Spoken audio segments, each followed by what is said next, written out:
So we're now on our final speaker for today, Ishak Unwala from University of Houston, Clear Lake, who is Associate Professor of Computer Engineering. He has a PhD from University of Texas in Austin and 25 years of experience working in verification positions. He has worked for VLSI Technology, now NXP, IBM, Intel, Intrinsity, Apple, and Oracle, the old Sun Microsystem. Currently, he is a professor. Sorry. Oh.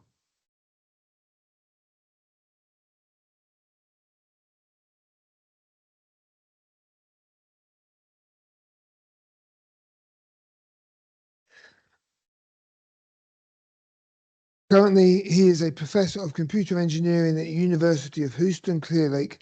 He teaches both undergraduate and graduate classes and labs. Dr. Unwala brings a unique perspective on education for verification engineers of the future. And given that we've been speaking about the lack of resources all day long in terms of people, it's a good talk to finish on. We're talking about verification education and the opportunities and challenges. Okay, thank you. Thank you, Mike. Can you guys hear me? Okay, great. So I'm what is in between you and leaving this place.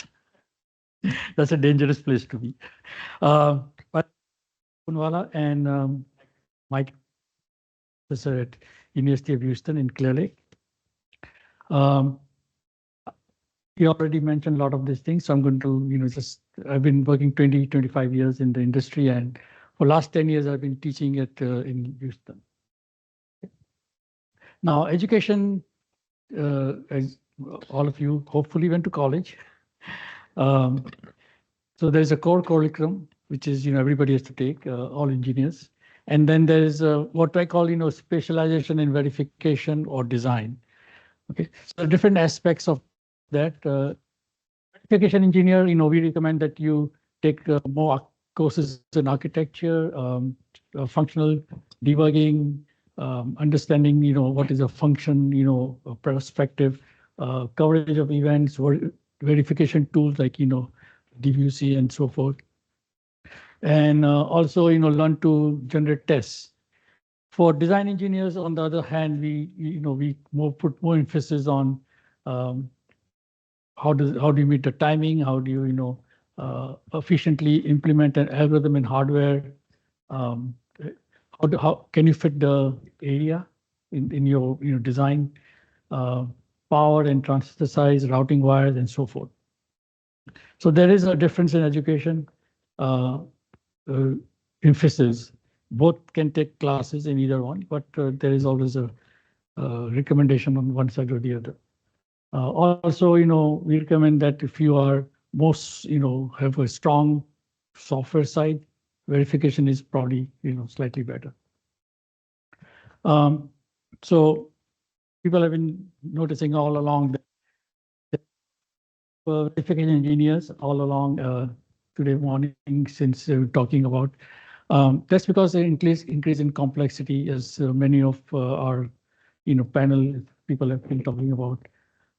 That's because we have got bigger chips, more complex chips. Time to market is short, more low power, more performance. All these factors are into the verification to do more and more for less and less. Okay. Another problem is that we have a fewer college graduates. So one estimate is that by 2030, there'll be only 30% of the requirement of the verification, not verification, but design and verification will only be met by 30% of the college graduates. So there's going to be like 70% shortage of college graduates for verification and design by 2030. So we will have a big hole. Now, next year, they're expecting that we will have a drop of about 15% of people entering colleges.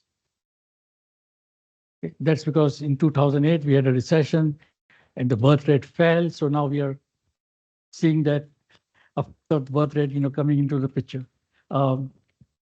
Last semester, I saw a whole big drop of students in my college. because in 2020, people did not attend college because of COVID. So in 2024, 4 years from there, there were no students in the senior classes. So we see the effects of things passing through the system. Okay. Now, as academia, in the college, we have our own challenges, right? So we're competing, with other, the students are competing with other, uh, interest in the college and high schools and so forth. So, for example, when the goes to high school, they see their right hello world grade 8 or 9. Okay? So they can write the programming, they can see the program, learn programming, very early in the education. On the other hand, for hardware, most students see very log of VHDL till they're in the third year of college. They're junior by that time. So the mindset has already been developed in the student by the time they need to go to computer science, not computer engineering. So if they're not going to computer engineering, they're not going to go design or verification. So we have a big problem there. Okay, there's a limited interest in the design verification also because AI, machine learning, neural networks. These are the things to do now. So when the students enter college, they want to go to AI, and those are all mostly computer science fields, not computer engineering fields. So they think that computer chip design or IC design is kind of something that has already been done. There's no challenges, so they have no interest in doing that. Okay? Most college uh, IC design as a career or in verification as a career. Uh, so we need to promote that as an industry. Okay. Um, we also have a lack of educators, because of the fact that a lot of the baby boomers are retiring. So last week, 4 faculty members retired, not from my department, but overall. One of us from computer science, one was from computer engineering. So people are retiring, in droves, literally, every semester. So we are losing senior faculty members which were teaching classes, and we are unable to hire new ones because there's a competition from it.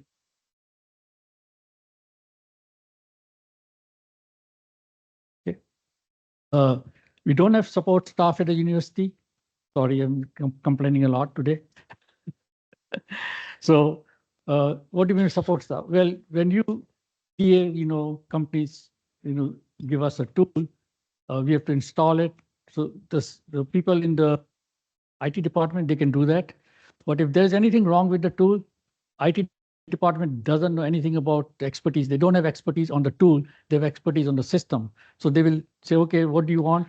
We can reinstall it if you want. We can restart the license, but we don't know anything about the tool. Your tool is not working. That's really your problem. So now, faculty and, everybody has to get involved. So we don't have the support at the university for that. Okay. We also have a lack of diversity in this student body. Probably about 80% of the undergraduates are male. So there's like 30% shortage of females in the. Okay. Okay. Um, so that's the one thing. The other thing is African Americans, right? We have only like 3% African Americans in my undergraduate classes. That's a huge, loss for us, right? Cost of EDA tools and, support and challenges are there. I already mentioned. Okay. And most students learn verification as like a side effect of doing design work in the classes. Okay. Now, industry wants the best and the best engineers early as possible. So what do we need to do as an industry? We need to have things like what Rahul was talking about, hackathons, right? Include people, have camps for hardware design, rather than, the software people already have the CAMs. Uh, the robotics have the CAMs. So verification and hardware people don't have any CAMs. So we need to encourage that. We need to come down to the level of high school and encourage the high schoolers to kind of go into the hardware and verification. So these are all the issues that we are facing. With the high schoolers don't come to college, they're not going to come to you. There'll be no pipeline for you. Okay. Academia can provide just did well. Think about that right now, most verification engineers are trained on the job. Okay. How many of you are trained on the job? Yeah, pretty much everybody, right? So they're trained on the job for the first time. Instead of that, we can train them or at least educate them properly, or in the colleges. If we can develop new, just as industry, we can develop a new programs in colleges which don't have right now design and verification. Okay, we need such and verification to any topic that has a RA or research assistantship, right? If a professor offers a research assistantship, uh, guess what? The students get attracted to that topic and they graduate in topic, they get a job in that topic. So it's important that we do that funding for us. Okay. Internships, that's one way of training your verification engineers. So if you offer internship from the industry, we can send good students to you, uh, you know, and then you can, think about hiring them or not. Um, let's see, I will record a lot of these, so let's move on to the next one. So just said we are doing research at USCL also. So as a professor, we get in. These are some of the current topics which are under investigation, so not really published or anything. We are looking at line partition verification. I think Vikram mentioned that about design partition for your formal verification. So this is one of the topics that we are.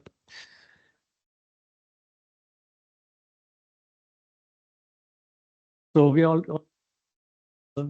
items that Vikram mentioned. Quantum computing, the new field, and I'm working with Dr. Shi also.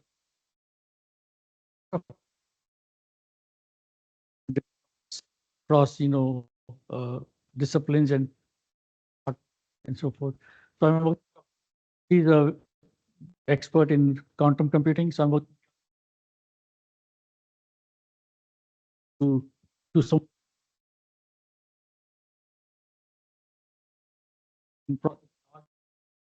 very quickly. So we are looking at what kind of verification problems are best suited for quantum computing.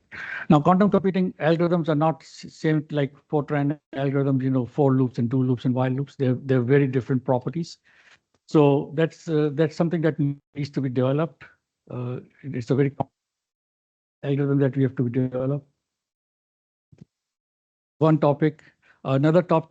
I'm working on with Dr. Masood in physics department. So she's a professor in physics department, and again, I'm working with some quantum mechanics.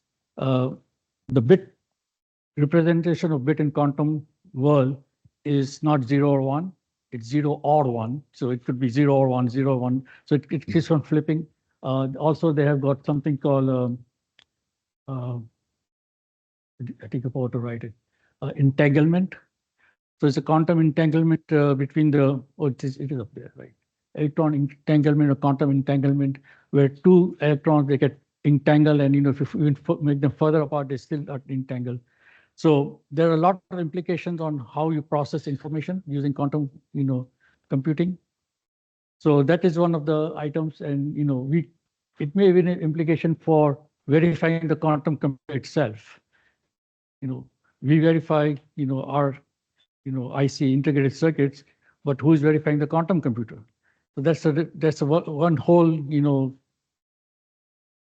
what do you call idea that is coming. So okay.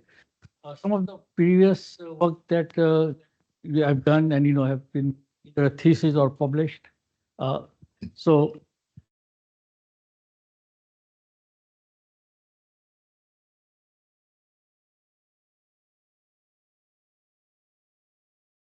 IoT and topics. So the one that are most related to verification and mutation testing. So we all do, well, we should actually do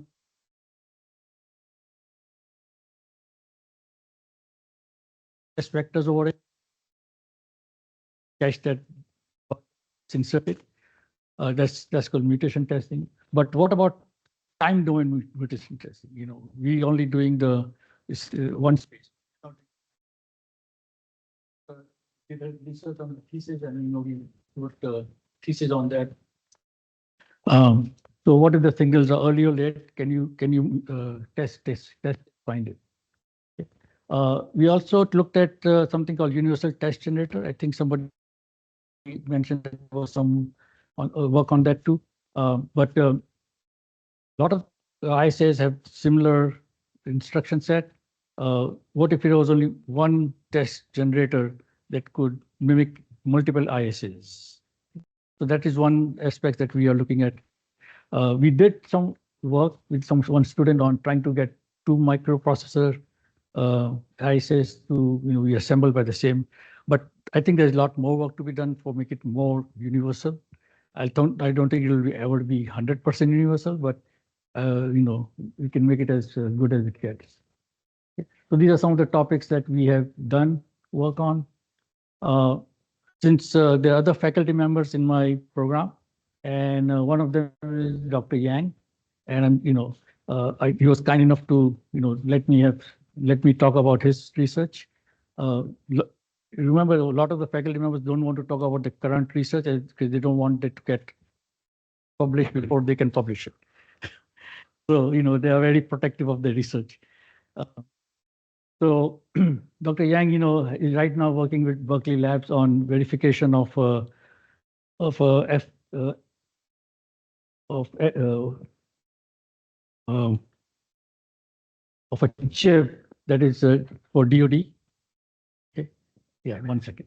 Yeah, so he's trying to demonstrate that after we reach the end of the Moore's law, how can we keep improving the performance by spatializing the chips rather than making it faster or go to 2 nanometers and 1 nanometer and so forth.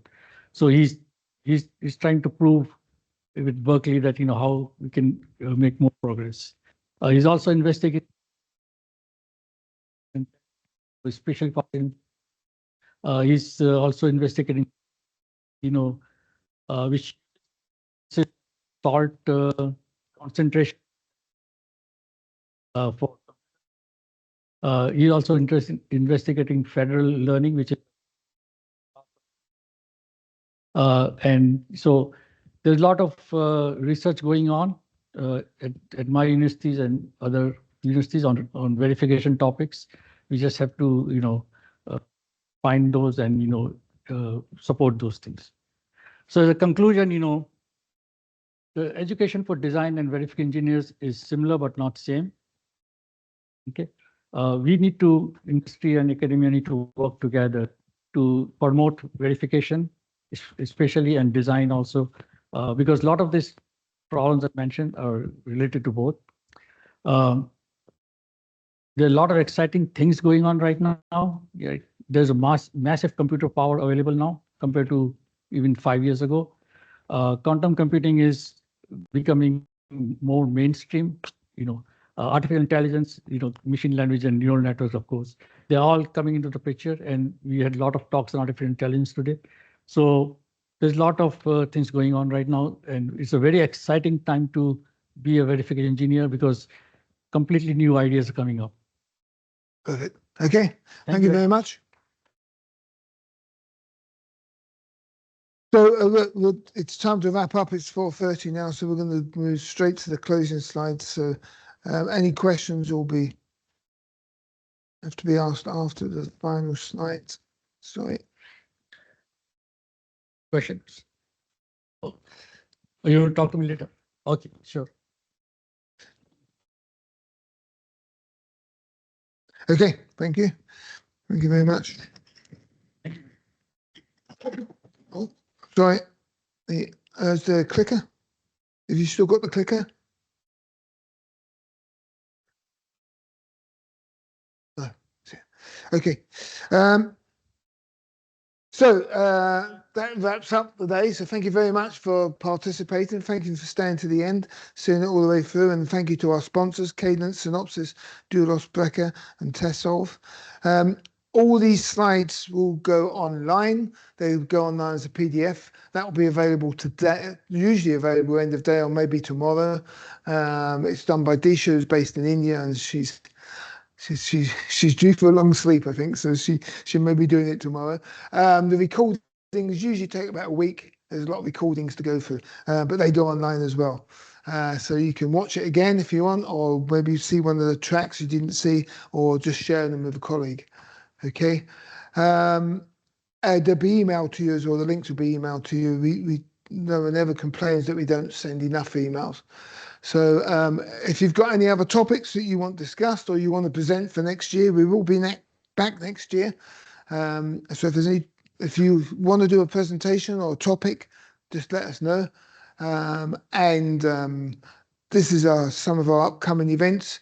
24th of September, we've got FPGA verification strategies. We got our 2 DV Club. These are all online, so you can go online for these. DV Club Europe in October is on Coco TB, which is a Python-based test bench. And then we have one on the 26th of November, TBD, as a DV Club in India on verifying chiplet-based systems. And again, thank you very much to our sponsors, and thank you for attending as well. And hopefully we'll see you next year, and hopefully you'll bring a friend next year as well, so we can double the audience. Thank you, and thank you to all our speakers as well, of course, the long list of speakers. Thank you. Thank you, everyone. Thank you, Mike.